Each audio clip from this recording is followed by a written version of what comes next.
políticos, sobre todas las cosas, fundado todo absolutamente en este libro que tengo en mis manos, que se llama la Biblia.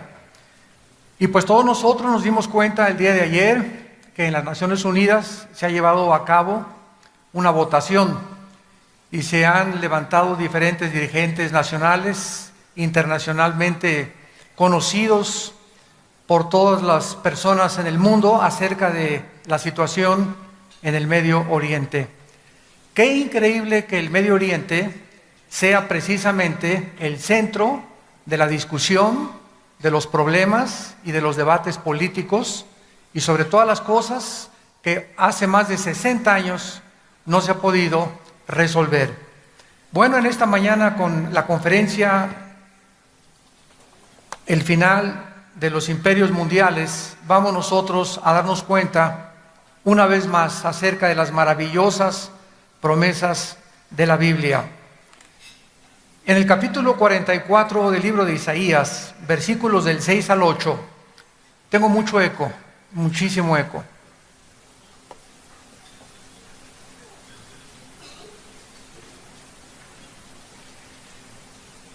Hace 2750 años, Dios nos describe que Él es el único que puede poner en orden la historia.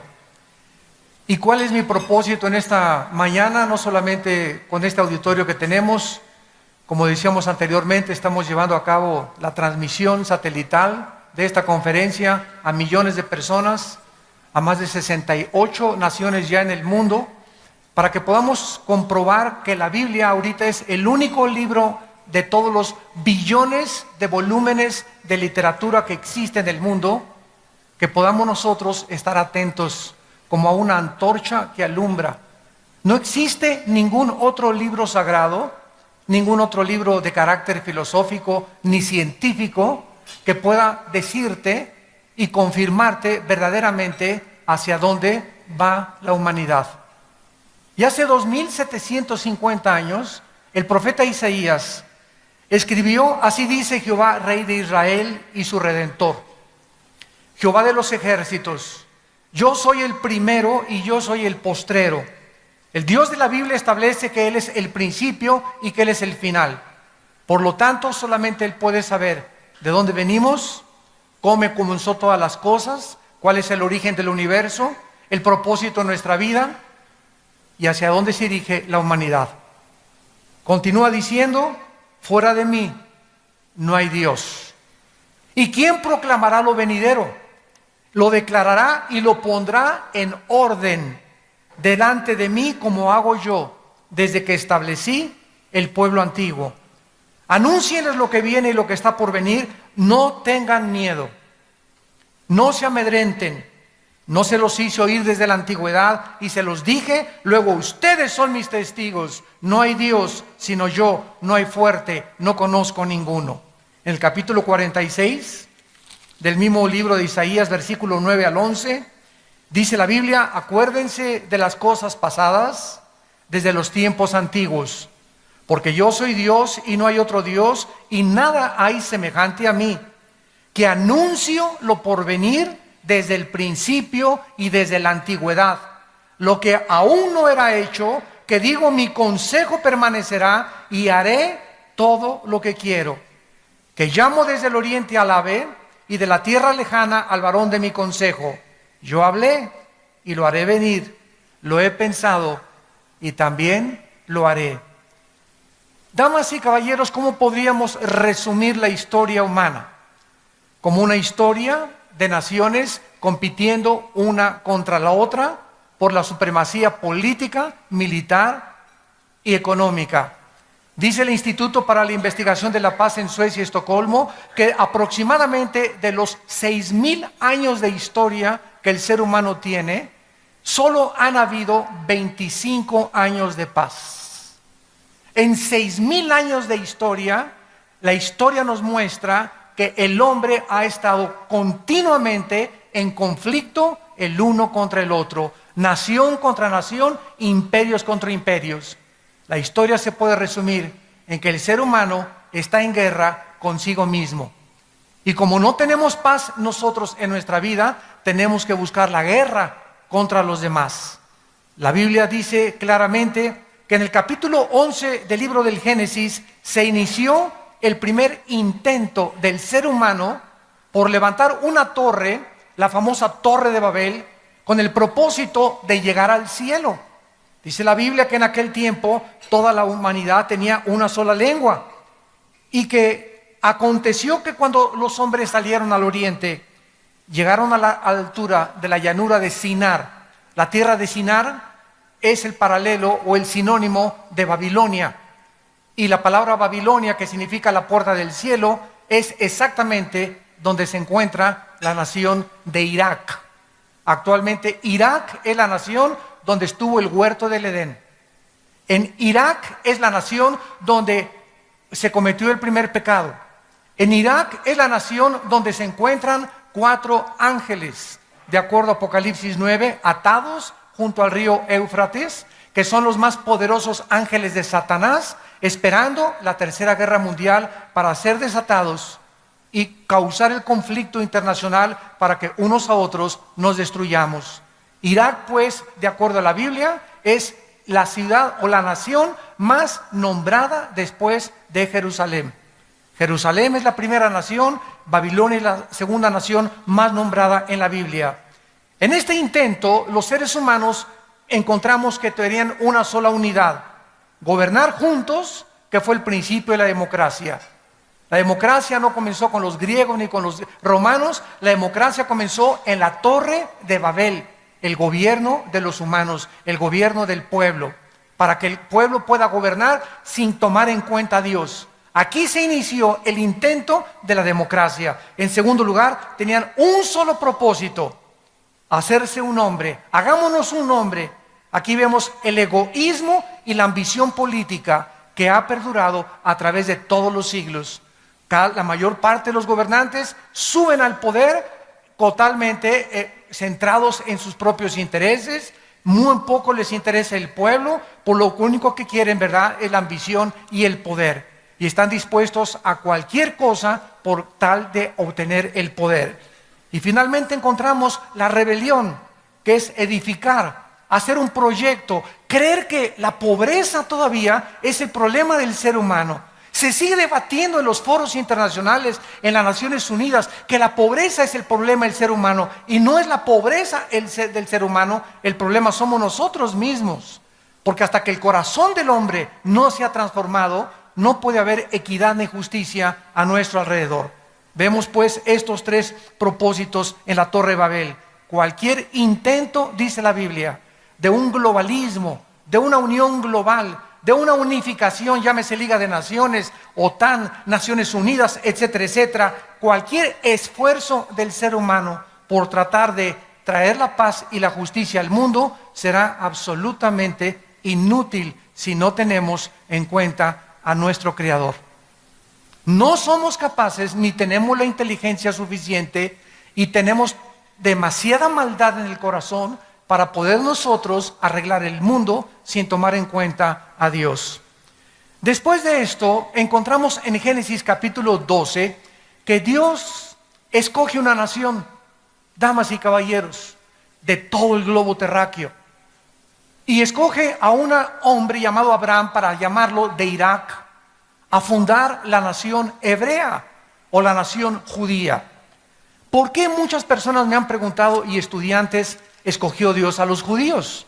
¿Que acaso los palestinos son inferiores o los árabes?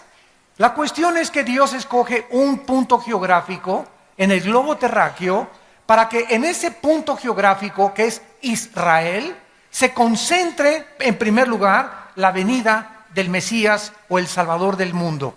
Dios tenía que escoger un punto geográfico, una nación, para que naciera su santo Hijo Jesucristo.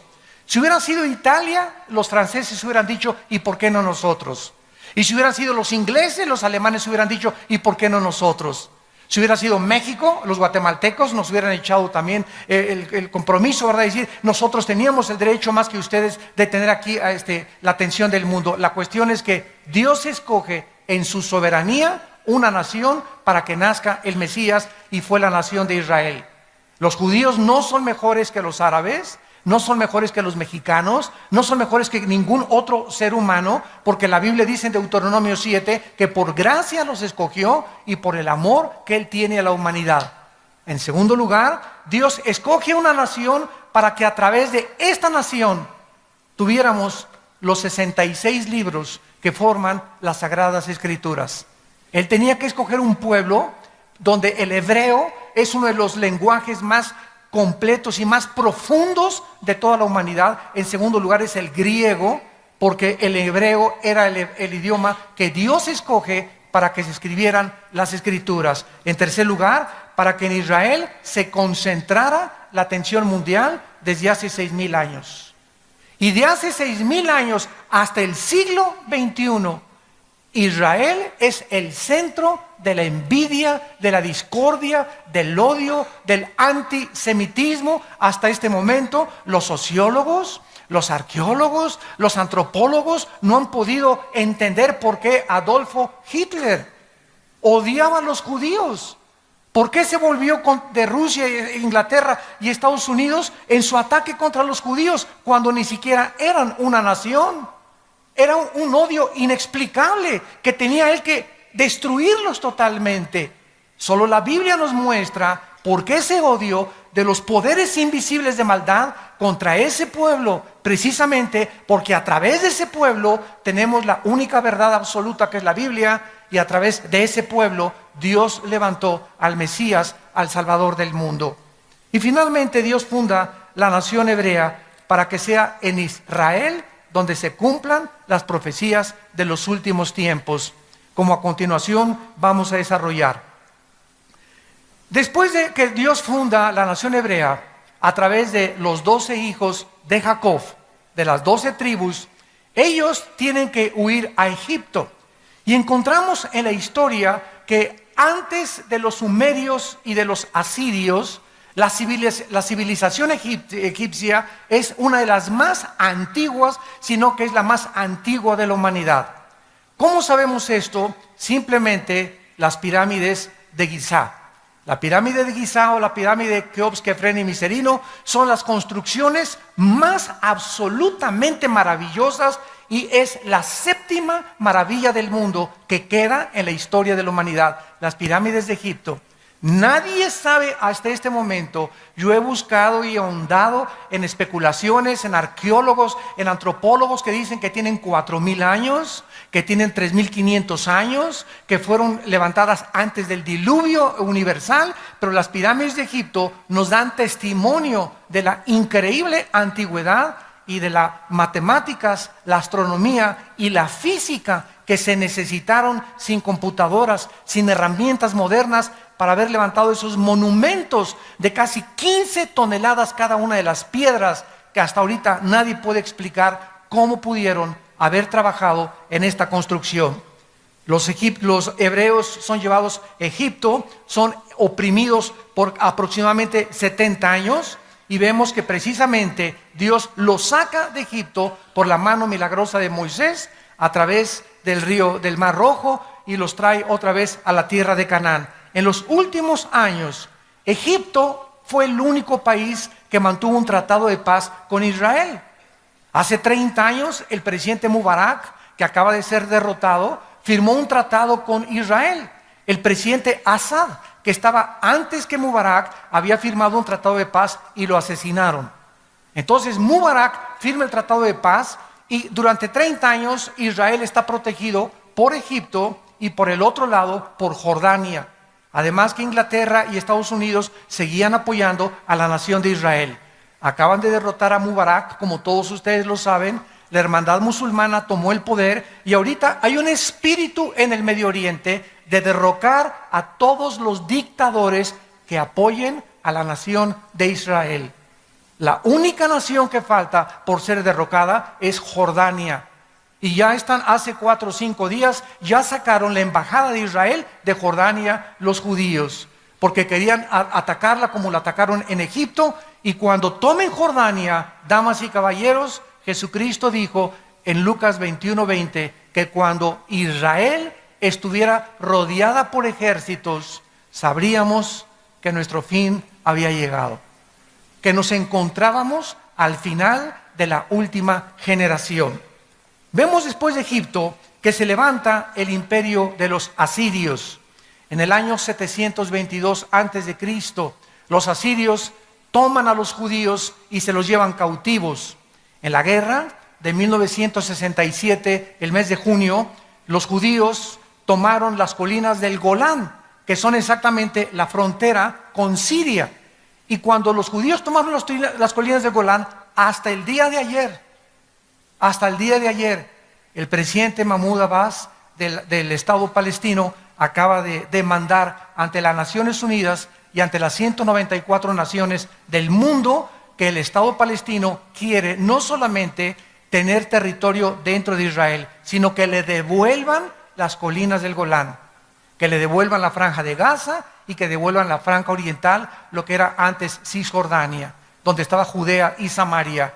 Si los judíos, escúchenme por favor con mucha atención, si los judíos devuelven las colinas del Golán como lo está demandando ante las Naciones Unidas, por primera vez en la historia desde 1948 que se fundó la nación de Israel, Israel quedará indefendible militarmente. No podrá defenderse de Siria, porque es la única defensa y la única barrera que tiene para poder ser atacada o invadida por ejércitos extranjeros. Así que en este momento, en el mundo se está debatiendo en los poderes espirituales las semanas, los meses o los años que nos quedan antes de que explote una guerra mundial y se levante un hombre llamado el Anticristo, del cual vamos a hablar más adelante. Después de los asirios se levanta Babilonia.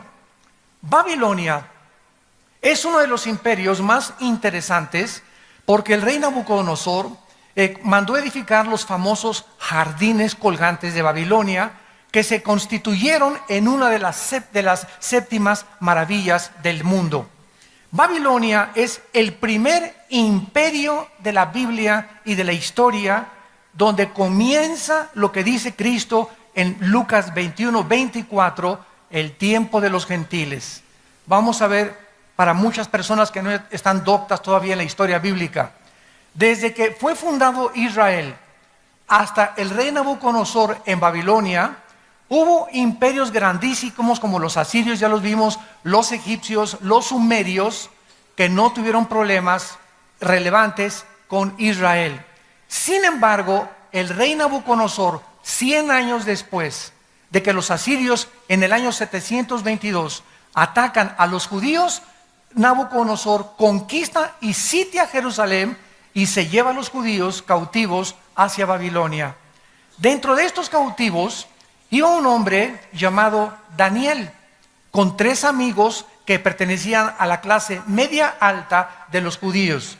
O sea, eran muchachos educados, eran muchachos bien parecidos, eran muchachos que conocían las escrituras profundamente, pese a su edad de 15, 16, 17 años de edad. Y Daniel propone a los 18 años de edad no contaminarse con el alcohol, con la inmoralidad, con el homosexualismo, con el transexualismo, con todas las cosas que dominaban a Babilonia como uno de los imperios más degenerados que han existido. Daniel llega a los 90 años de edad. Él sirve a 3 emperadores y a 3 gobernantes internacionales, y entonces Daniel recibe la visita de un ángel de Dios. Y este ángel de Dios le revela a Daniel desde hace 2606 años, o sea, 606 años antes de Cristo, Nabucodonosor conquistó Judea y Samaria. Hasta el siglo XXI, desde esa época, Dios pone en orden, como se los voy a demostrar, quiénes eran los imperios que iban a continuar en el orden establecido divino, gobernando el mundo hasta la venida de Cristo. Y para el asombro de todos ustedes, vamos a comprobar que las naciones que actualmente se están poniendo del lado de la América y de las Chivas, los que están poniéndose la camiseta de un partido y los de otro partido, ya decidieron exactamente qué papel van a formar en el último ataque contra la nación de Israel. Estas naciones están en existencia y son las naciones actualmente, más de 2500 años después, que son los más grandes enemigos de la nación de Israel. En el capítulo 2 de Daniel, el rey Nabucodonosor tiene un sueño, y en aquel tiempo los reyes estaban rodeados de toda la descendencia de Walter Mercado. Astrólogos, brujos, magos, hechiceros. Es increíble cuántos gobernantes en nuestra época actual siguen consultando a los magos, a los astrólogos, sus horóscopos, etcétera, etcétera, cuando todo esto la Biblia lo condena. Y la Biblia nos muestra que cualquier persona sumida en la astrología, en la hechicería, en el ocultismo, en la magia, en los mediums, etcétera, etcétera, son personas que han pisado y se encuentran en dominios de Satanás. La Biblia prohíbe cualquiera de estas prácticas. Nabucodonosor les habla a todos estos magos y hechiceros: interprétenme el sueño. Ninguno de ellos le puede interpretar el sueño, porque ese sueño se lo había puesto Dios al rey Nabucodonosor. Entonces Daniel, que era en aquel tiempo el jefe de los consejeros del rey Nabucodonosor, le pide al rey y le dice: dame por favor, oh rey, un tiempo para orar y pedirle al Dios de los cielos, al Dios altísimo, la interpretación de tu sueño. En el capítulo 2 de Daniel, versículo 19, la Biblia dice que entonces el secreto fue revelado a Daniel en visión de noche, por lo cual bendijo Daniel al Dios del cielo, y Daniel habló y dijo: sea bendito el nombre de Dios de siglos en siglos, porque suyos son el poder y la sabiduría. Él muda los tiempos y las edades, quita reyes y pone reyes, da la sabiduría a los sabios y la ciencia a los entendidos.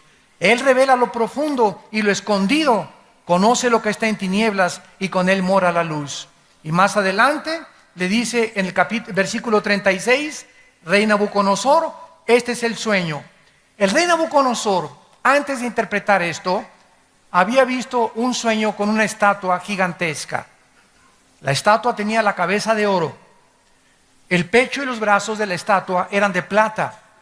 El vientre de la estatua era de bronce. Las dos piernas de la estatua eran de hierro. Y los dedos de la estatua, 5 de cada lado, eran de hierro mezclados con barro. Entonces Daniel le dice al rey Nabucodonosor: tú eres, oh rey, la cabeza de oro, el imperio babilónico. Después de ti vendrá otro imperio inferior, que está compuesto por la plata, que en la historia es los medos persas, la alianza que hubo entre los medos y los persas. Y después le dice Daniel al rey: vendrá otro imperio que está representado por el bronce, que serían los griegos. Y después de ese imperio, le dice Daniel, vendrá un cuarto imperio que representan las dos piernas, que sería el imperio romano, el último de los imperios antes de que regrese a Cristo, como lo vamos a ver. Estas dos piernas de hierro representan la división del imperio romano entre Alejandría y Constantinopla. Roma se dividió en el año 350 después de Cristo, pero Roma es el único imperio de la historia que se ha perpetuado. No políticamente, Roma continúa en una forma de religión. Es el único de los imperios del pasado que se perpetuó en una forma religiosa. Entonces, el emperador Constantino nombra al primer papa, nombra al primer emperador Pontificus Maximus de Roma y lo coloca en el lugar de la silla, pero en forma religiosa y no en forma política.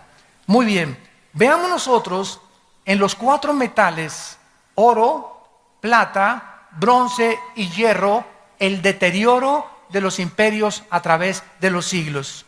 Esto simboliza claramente que el deterioro de los imperios iba a ser cada vez peor y peor y peor hasta que Cristo regresara.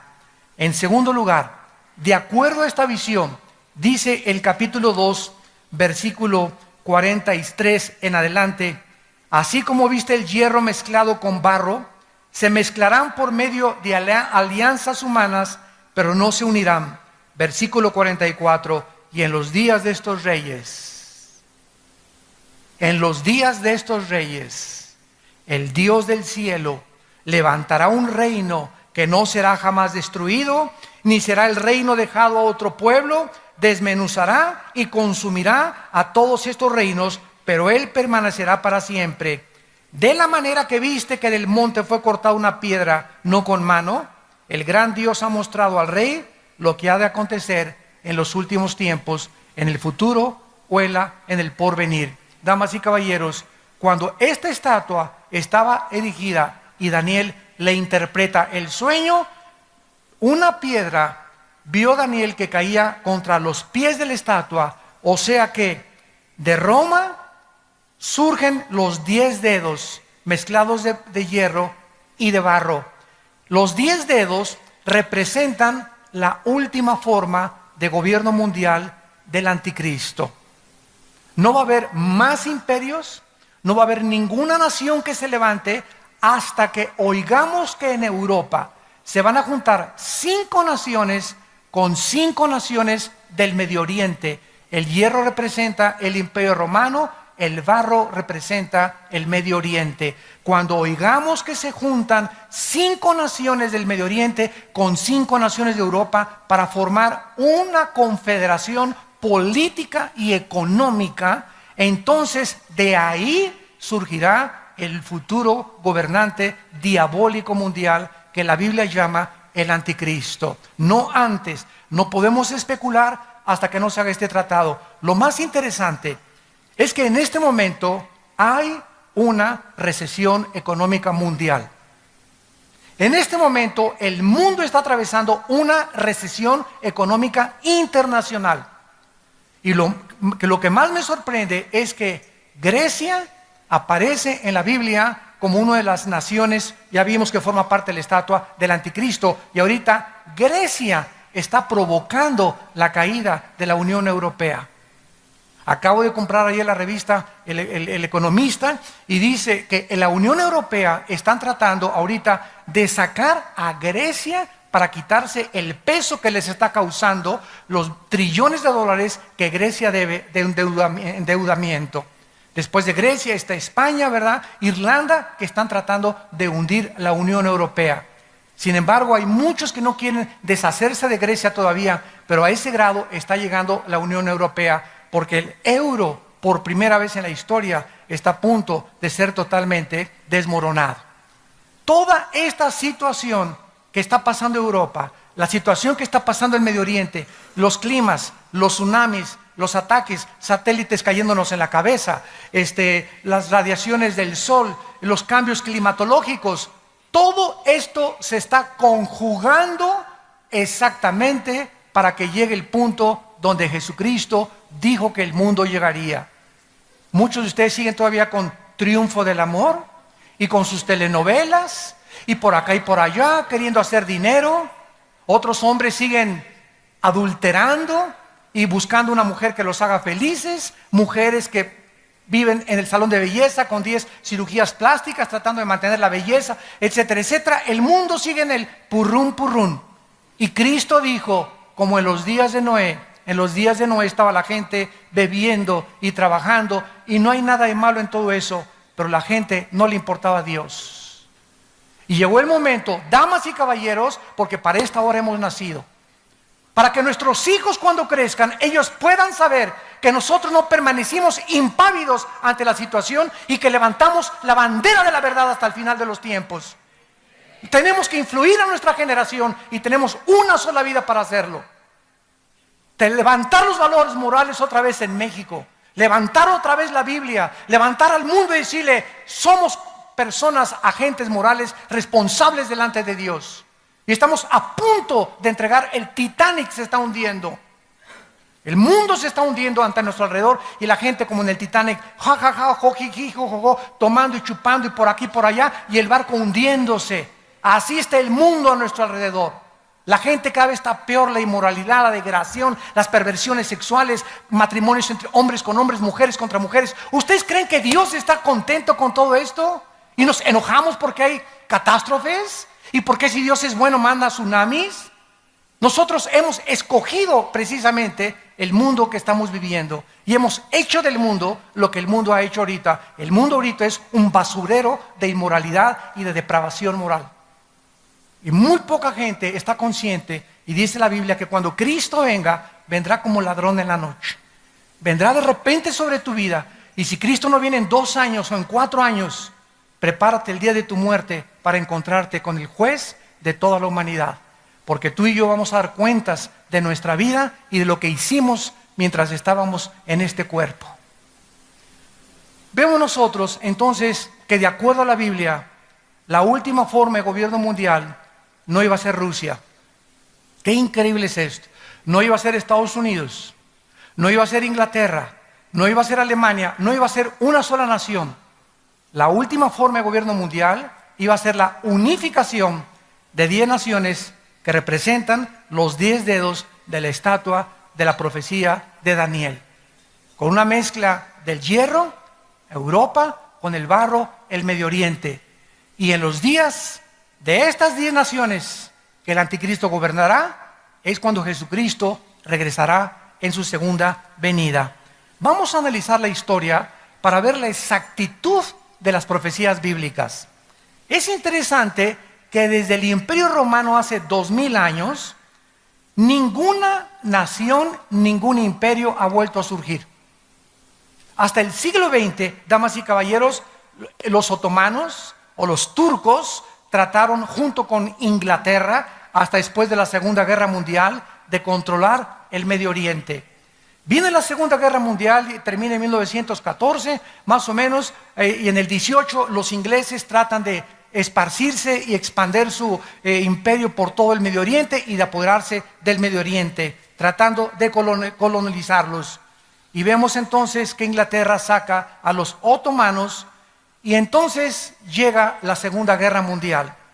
Y después de la Segunda Guerra Mundial, cuando Hitler mata a 6 millones de judíos, se juntan la Liga de las Naciones, que ahora es las Naciones Unidas, para votar que los judíos regresen a Israel después de más de 2000 años que los judíos no habían tenido territorio propio. Entonces los ingleses son sacados también del Medio Oriente, se les permita a los judíos regresar y las Naciones Unidas hacen una impartición de naciones y dividen Jordania, el Líbano, Jordania, Israel e Irak.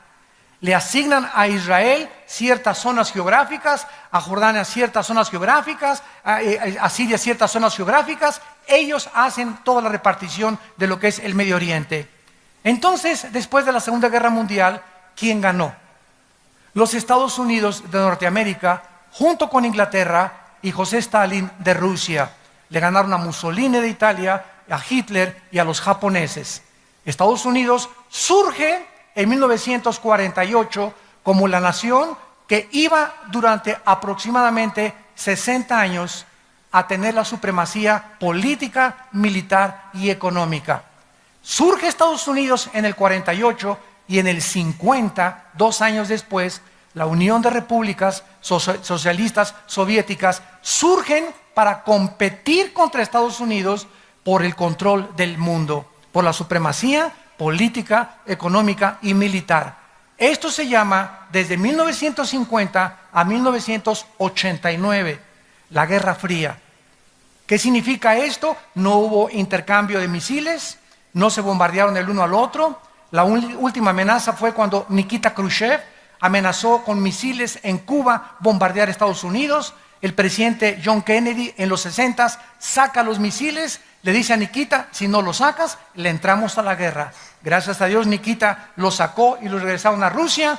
Y en 1989, Mikhail Gorbachev, el premier de Rusia, va al Vaticano con el Papa Juan Pablo II y le dice estas palabras: usted es el representante de la religión más grande del mundo. Por favor, quiero mandar este mensaje al mundo desde el Vaticano.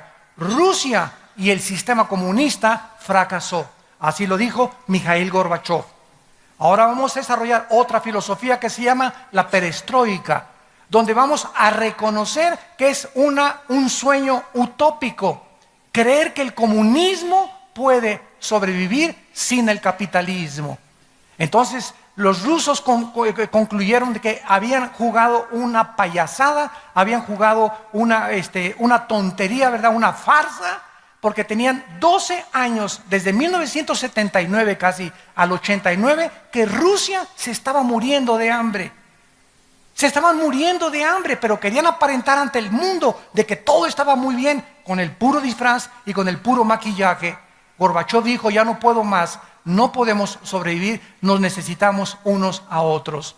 Mandan derribar el muro oriental de Berlín. El comunismo, los países que pertenecían a los rusos de Europa son absorbidos por la organización del Tratado del Atlántico del Norte, que se llama ahora la OTAN, y la OTAN protege a todas estas naciones para que los rusos no vuelvan a conquistarlos ni a dominarlos.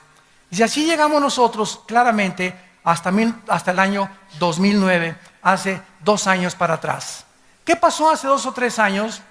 El país que Dios levantó, que ganó la Segunda Guerra Mundial, que tenía la supremacía política, militar y económica del mundo, tampoco iba a gobernar el mundo, ni tampoco los rusos. Hace 3 años viene una recesión económica en Estados Unidos, después de prestarles trillones de dólares a Japón, Italia, Alemania, a todos los países que perdieron la Segunda Guerra Mundial, para que se levantaran con dinero americano, y Estados Unidos se declara en bancarrota. El gobierno federal americano debe 13 trillones de dólares. Ustedes no tienen idea de qué cantidad es 13 trillones de dólares. Para que tengan una idea, escuchen esto. Si tú cuentas $1 cada segundo, $1 cada segundo, 1, 2, 3, 4, por 250 años, no llegas al trillón de dólares. Deben 13 trillones, o sea, es impagable la deuda. La deuda de la Unión Europea es impagable. Ahorita está surgiendo ante los ojos del mundo China, Rusia y la India. China tiene la mitad de la liquidez del dinero norteamericano. China ahorita en cualquier momento podría hundir totalmente a Estados Unidos. ¿Por qué no lo hace? Porque Estados Unidos es su mejor comprador, el que le compra por eso todo está ahorita made in China. Hasta los Florsheim que tengas traes ahí una etiqueta que dice hecho en China. Entonces, todo esto que son puros intereses en el mundo nos muestran exactamente a dónde el mundo está llegando. Pero lo interesante de todo esto es que si la Biblia había profetizado que 10 naciones finales iban a gobernar el mundo, y ante nuestros ojos cayó Babilonia, los medos persas, los griegos, los romanos, los ingleses lo intentaron, los otomanos lo intentaron, Adolfo Hitler lo intentó también y fracasó, no duró más que 6 años su famoso Tercer Reich, y después Estados Unidos, aunque no colonizó nada ni mucho menos, no duró tampoco más que 50, 60 años. Nos encontramos entonces a que ya tienen que comenzarse a formar estas 10 naciones que la Biblia mencionó del antiguo Imperio Romano. Y lo más interesante es que en 1957 se firma el Tratado de Roma, donde Jean Ekelor, Barteló y otros Delors y otros franceses consideran que Europa tiene que volver otra vez a reunificarse y formar la famosa Unión Europea. En enero de 1999 se acepta el euro como la moneda oficial en toda Europa. En el año 2009 eran 25 naciones formando la Unión Europea. Actualmente son 27 naciones y la única nación que no quiere la Unión Europea que entre es Turquía. Turquía es el puente entre el Medio Oriente y entre Europa. ¿Y por qué no quieren que entre Turquía? Porque la Biblia profetizó en Ezequiel capítulo 38, versículos del 4 al 6, que tiene el nombre en la Biblia de Tomar, de Gomer y de Togarma, que Turquía, escúchenme, Turquía se va a unir con Rusia, con Libia y con Alemania, y los países del norte de África, Indonesia y Etiopía, para atacar a Israel. Y Europa va a estar en manos del anticristo. El anticristo va a cuidar a Israel durante 3 años y medio a través de un tratado de paz falso. Y después va a traicionar este tratado y se viene todo el mundo, como la Biblia lo profetiza, contra la nación de Israel. De acuerdo a las profecías bíblicas, estas 10 naciones que tuvieron su inicio en el 57 con la Unión Europea, vemos que ante nuestros ojos Europa comienza a reunificarse. Las 2 piedras de hierro de la visión hace 2600 años de Daniel, con los 10 dedos mezclados entre el hierro y el barro, están formando esta unión que muy pronto va a aparecer delante de nuestros ojos. Esto es maravilloso porque a la luz de los acontecimientos mundiales, ¿qué naciones se han levantado ante nuestros ojos? Nadie sabía nada de Irak antes del 90. Yo me acuerdo que fui a una universidad en San Diego, California, y les pregunté a los estudiantes, ¿alguien conoce Irak? Esto fue en 1988-89, y me dijeron que era una medicina. Estudiantes de high school. Llega 1990, Hussein amenaza invadir Kuwait, Estados Unidos interviene, sacan a Hussein, explota la guerra del Golfo Pérsico, y desde 1990 hasta nuestros días, Irak, Irán, Jerusalén, Israel y los países del Medio Oriente y Europa forman los encabezados de todos los periódicos. Estas naciones son las que formaron los primeros 4 imperios mundiales. Babilonia es Irak actual, apúntalo. Los medos persas es Irán. Hasta 1935 se le cambió el nombre de los persas a Irán. En tercer lugar, los griegos. Grecia está hundida económicamente actualmente. Y en cuarto lugar, Roma. Cuando hablamos de Roma, hablamos del imperio europeo completamente que gobernó toda Europa. Estas 4 naciones estarán ocupando la supremacía mundial cuando el anticristo regrese. ¿De qué nos habla esto? Que el anticristo va a surgir del Medio Oriente. No va a surgir de Italia, no es el príncipe Carlos, no es el príncipe Felipe, no es el Papa, no fue Gorbachev, que el 666 lo tiene Pancho Pistolas, aunque le tenga Pancho Pistolas el 666, el anticristo va a surgir de la región de lo que era la Mesopotamia, entre Siria e Irak. De ahí va a surgir el anticristo de acuerdo a Daniel capítulo 7. Y cuando el anticristo surja, va a tener 2 oficinas, una en Roma, en la nación de Italia, en la ciudad de Roma, y la otra en Irak, en la ciudad de Bagdad, que está siendo reconstruida ya.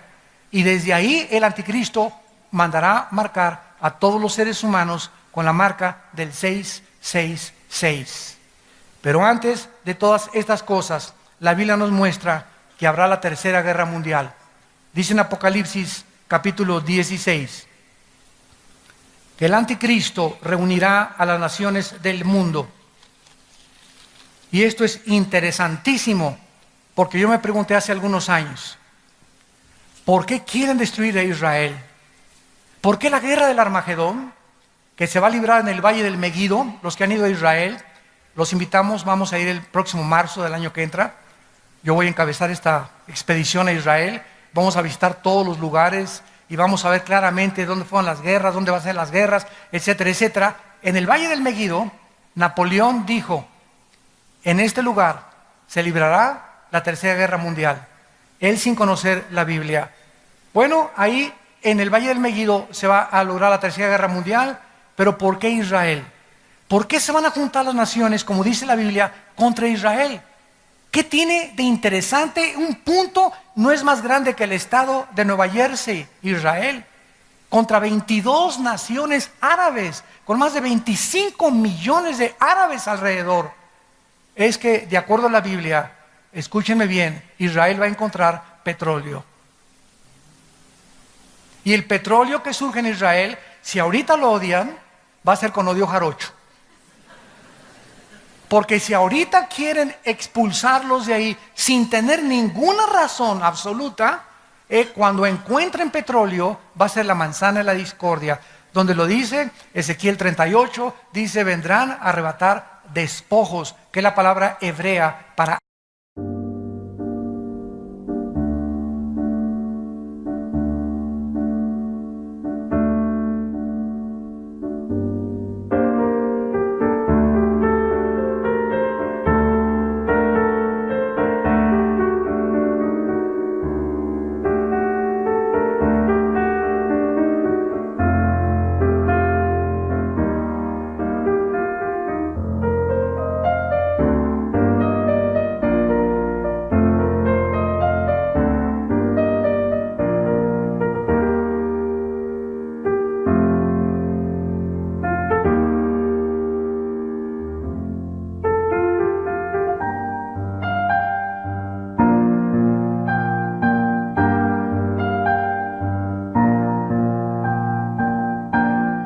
aceite quemado o para petróleo.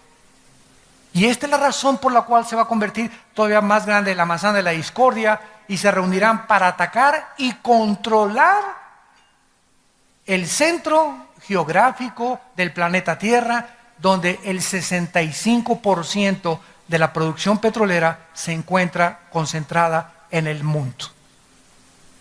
Entonces, todo mundo ahorita quiere, ¿qué cosa?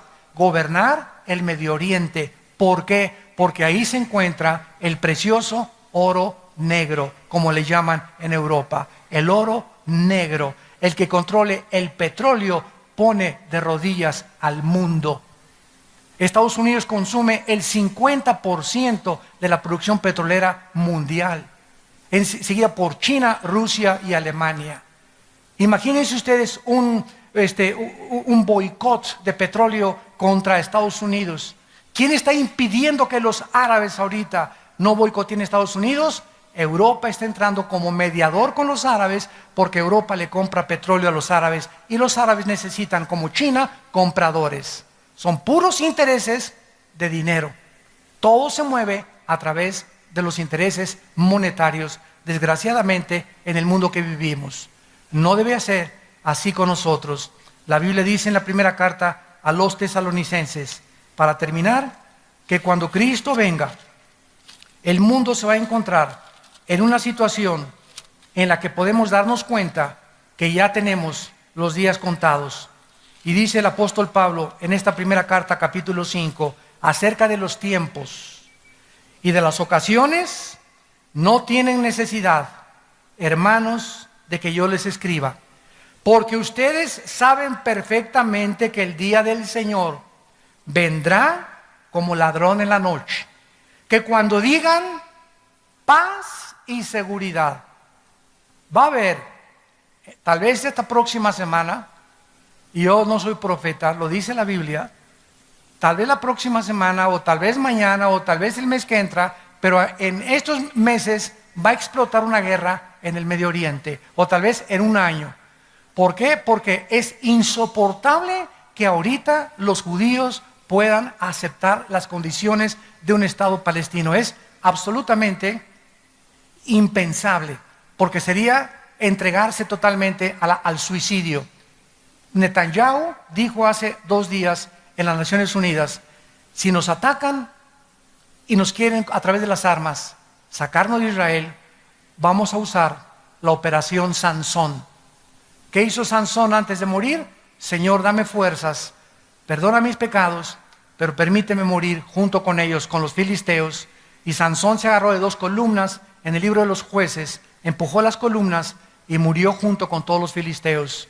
¿Qué dijo Netanyahu? Estamos dispuestos a suicidarnos, a morir con nuestros enemigos, y les contestamos con armas atómicas, porque Israel tiene armas atómicas. Nada más que la Biblia nos dice claramente que Israel no va a ser destruido, porque cuando Cristo venga, la tercera parte de la humanidad va a sobrevivir la tercera guerra mundial. Entonces, esta guerra próxima que venga en el Medio Oriente va a servir para que de ahí surja el anticristo, porque Hitler surgió con las mismas características en la Alemania, que había sido humillada por la Primera Guerra Mundial. No había trabajo en Alemania, estaban los comunistas en Alemania, y surge una voz del Tercer Reich. Adolfo Hitler crea el Partido Nacional Socialista y levanta a Alemania de su humillación, le devuelve el orgullo alemán, crea la Porsche, crea la Volkswagen, y hay trabajo para todo mundo, y el pueblo dice: Heil Hitler, lo que tú digas, tú eres nuestro Dios. Y la historia del mundo ha sido la misma, con los Césares, con Carlomagno, con Alejandro el Magno, con Saddam Hussein, con Hitler, con todos los dictadores. Dale al pueblo pan y algo de comer, y no les importa quién esté gobernando. Y hemos llegado al momento nosotros de la verdad, de verdaderamente decidirnos si vamos a entregarle nuestra vida a Dios. Si vamos a creer lo que dicen las Sagradas Escrituras, o lo que dice Walter Mercado, o lo que dice Carlos Sagan, o lo que dice Jean-Paul Sartre, o lo que dice Nietzsche, o lo que dice Carlos Marx, o lo que dice Freud. ¿A quién le quieres creer? Esa es la pregunta de los 64,000 pesos. ¿Qué es lo que vas a decidir tú a creerle? Todos ellos fueron hombres, como tú y como yo, Cristo fue divino. Yo soy el camino, la verdad y la vida. Y murió en una cruz para decirnos: Padre, perdónalos porque no saben lo que hacen. Incomparable con ningún líder jamás religioso ni político en la historia humana, el Hijo de Dios. Tenemos nosotros que escoger a quién creerle. ¿Quieres evidencias? Aquí están en la Biblia. Ahí están las profecías cumplidas. El orden de la historia y los imperios que ha Dios establecido se ha hecho exactamente conforme está escrito en este maravilloso libro. Para que si tú dices que te faltan evidencias en el día del juicio, no digas: es que no tuve nunca la luz. La tuviste, pero no te convino creer en la luz ni en la verdad.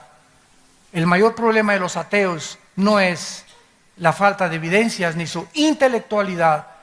Casi todos están enojados contra Dios. Todos los debates que he tenido yo con ateos son hombres y mujeres enojados con Dios. Y lo ridículo y lo absurdo de esto, filosóficamente, es que Jean-Paul Sartre, el padre del existencialismo francés, en los 60s, antes de morir, dijo esto: yo no sé cómo fui tan bruto, dijo Jean-Paul Sartre. Toda mi vida he tratado de pelear contra alguien que no existe. He gastado mi vida, mis energías demostrando a alguien que no existe. Entonces, si no existía, ¿por qué me peleé contra alguien que no existía? Y antes de morir, estamos seguros, ¿verdad? Como dijo su hija, que tal vez creyó en Dios antes de morir, Sartre, el padre del existencialismo. ¿Por qué? Porque es absurdo, ¿no? Si eres ateo, ¿verdad? Ahí se la pasan toda la vida atacando y atacando. Oye, si no existe, pues yo no le voy a pelear contra el aire. Si yo creo que no existe el aire, no peleo contra el aire.